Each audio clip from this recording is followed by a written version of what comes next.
আভাস আগেই পাওয়া গিয়েছিল। হলো তাই, ভারতের উপর 25% শুল্ক চাপিয়ে দিল আমেরিকা। বুধবার বিকেলে এই শুল্কের হার ঘোষণা করলেন আমেরিকার প্রেসিডেন্ট ডোনাল্ড ট্রাম্প।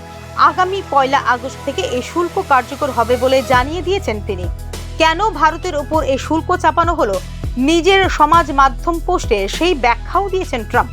ভারতীয় সময় অনুসারে বুধবার বিকেল 5:39 সমাজ মাধ্যম ট্রুথ সোশ্যাল এর পাতায় ভারতের ওপর শুল্ক চাপানোর কথা ঘোষণা করেন ট্রাম্প। সেখানে ভারতকে বন্ধু রাষ্ট্র হিসেবে ব্যাখ্যা করেন তিনি। তবে রাশিয়া এবং চীনের সঙ্গে ভারতের বাণিজ্যিক সম্পর্ক নিয়ে অসন্তুষ্ট মার্কিন প্রেসিডেন্ট। পাশাপাশি ট্রাম্পের দাবি, মার্কিন পণ্যের উপর ভারতীয় বাজারের চড়া হারে শুল্ক নেওয়া হয়। সেই কারণেই আমেরিকার বাজারে ভারতীয় পণ্য আমদানির ওপর 25% শুল্ক নেওয়া হবে বলে জানিয়েছেন তিনি। এই শুল্কের পাশাপাশি ভারতের উপর একটি জরিমানা চাপানো হবে বলেও জানিয়েছেন ট্রাম্প। যদিও কি সেই জরিমানা তা সমাজ মাধ্যম পোস্টে স্পষ্টভাবে উল্লেখ করেননি আমেরিকার প্রেসিডেন্ট।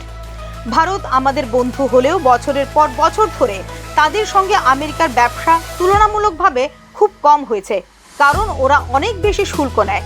বিশ্বের সবচেয়ে বেশি হার শুল্ক নেওয়া দেশগুলির মধ্যে একটি ভারত। ওদের সঙ্গে ব্যবসায় অনেক বিরক্তিকর বাধা রয়েছে, যার সঙ্গে আর্থিক কোনো সম্পর্ক নেই। এছাড়া ভারত সবসময় নিজেদের সামরিক সরঞ্জামের একটি বড় অংশ ক্রয় করে রাশিয়া থেকে। রাশিয়ার জ্বালানি সবচেয়ে বেশি ক্রয় করে ভারত। চীনের থেকেও জ্বালানি ক্রয় করে ভারত। যখন সকলে চাইছে রাশিয়া ইউক্রেনে হত্যালীলা বন্ধ করুক, তখন এসব কাজ ভালো নয়।